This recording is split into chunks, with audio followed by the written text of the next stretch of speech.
দেহরাদূনের ONGC চকে মর্মান্তিক সড়ক দুর্ঘটনায় প্রাণ হারালেন 6 যুবক যুবতী।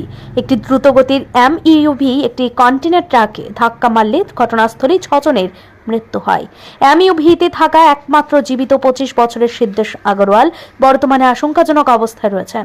মৃতদের নাম গুনিত সিং, কমাক্ষী সিংহল, নাভা গোয়েল, ঋষভ জৈন, অতুল আগরওয়াল এবং কোনাল কুকরেজা। এরা 19 থেকে 24 বছরের মধ্যে। দুর্ঘটনার সময় তারা একটি পার্টি শেষে বাড়ি ফিরছিলেন। দুর্ঘটনার সঠিক কারণ নিয়ে ধোঁয়াশা রয়েছে। সিসিটিভি ফুটেজে দেখা যায় এমইউভি প্রায় 100 কিমি ঘন্টায় গতিতে ছিল। একটি বিলাসবহুল গাড়িকে ওভারটেক করতে গিয়ে ট্রাকের সাথে সংঘর্ষ হয়। ট্রাক ড্রাইভার পালিয়ে গেলেও পুলিশ মনে করছে তার কোনো দোষ নেই। তদন্তকারী জানিয়েছেন, শহরের 536টি ক্যামেরার মধ্যে 134টি বন্ধ রয়েছে, যার মধ্যে একটি ছিল এই চকের ক্যামেরা। পুলিশের মতে এই ঘটনাটি তরুণদের মধ্যে নিয়ম না মানার প্রবণতার আরেকটি দৃষ্টান্ত। ব্যুরো রিপোর্ট, ঋদ্ধি নেটওয়ার্ক।